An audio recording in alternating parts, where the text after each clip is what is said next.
2, 1. 7 things you probably didn't know you need to know. I'm Jamie East, and this is the Smart 7. Good morning, everyone. It's Friday the 5th of August. It's Mike in for Jamie. It's Work Like a Dog Day, and a very happy birthday to Louis Walsh, Youngblood, and Anthony Cotton. Thursday night saw Liz Truss and Rishi Sunak face their fiercest opponent yet. No, not each other, or Boris, or even Vladimir Putin. Instead, they went up against Sky News legend Kay Burley, who chaired a battle for number 10 debate. Well, it wasn't so much of a debate as the two candidates didn't go head-to-head, instead facing questions from the audience and then a grilling with Kay.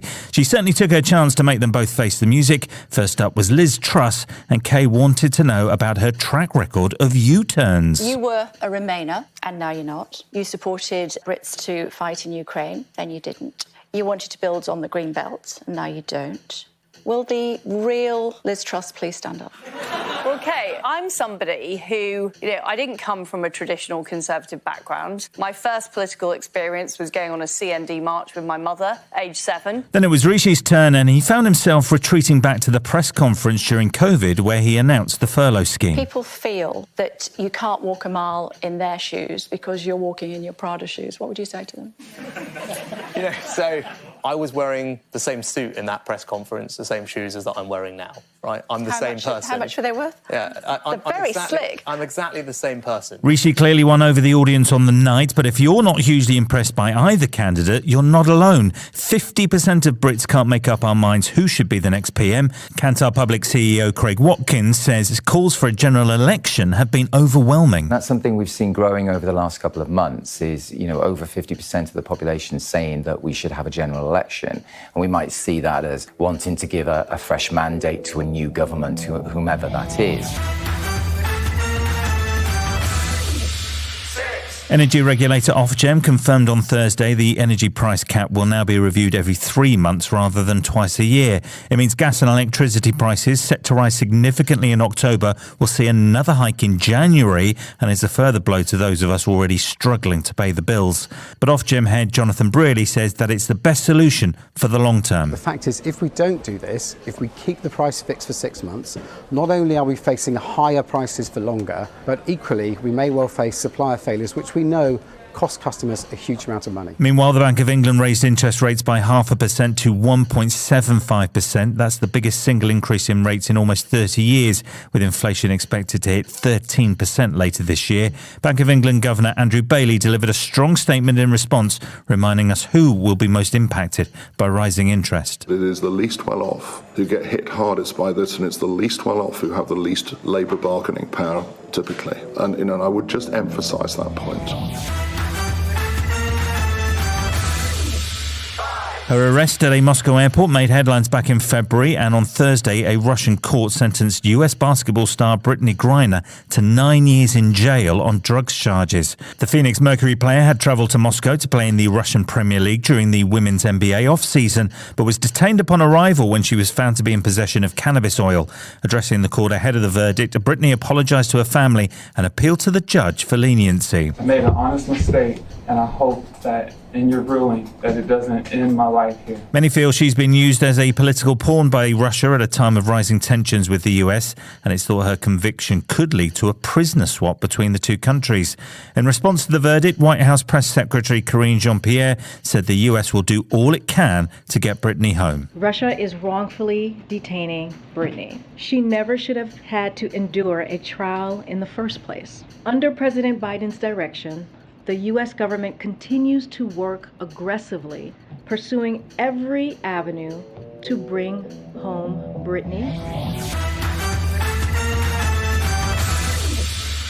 China held its largest ever military exercise around Taiwan on Thursday, following a controversial visit to the island from US politician Nancy Pelosi earlier in the week. The House Speaker had defied warnings from China, who claimed Taiwan as their territory, about making the trip.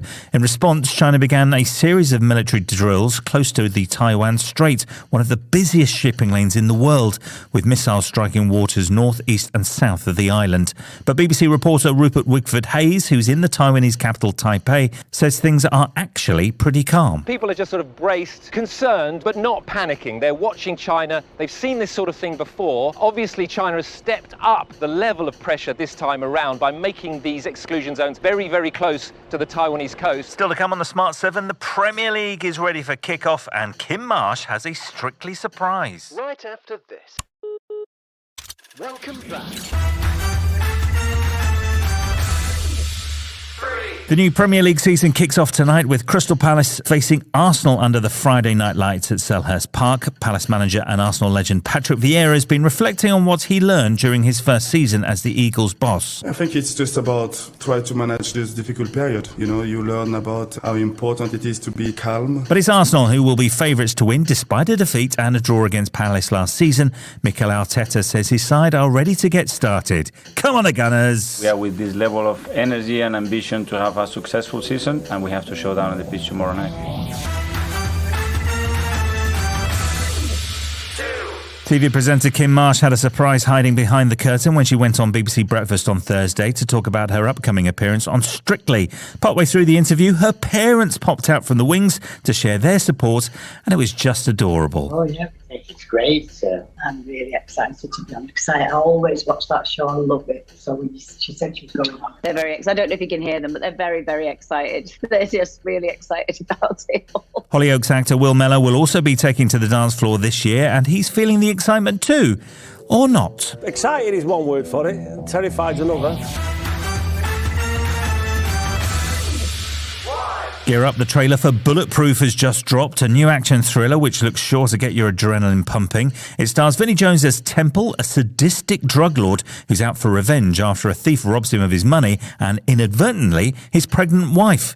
It'll start streaming in US cinemas later this month with a UK release slated for September under the alternative title of Death Pursuit. Ooh, sounds cheery. We need to go before my husband catches up. Temple's your husband. Yeah. Isn't the guy that I just ripped off. Get out of my way!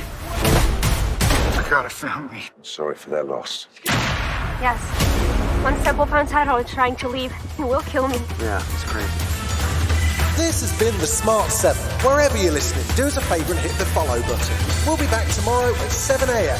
Have a great day. Written, produced and published by Daft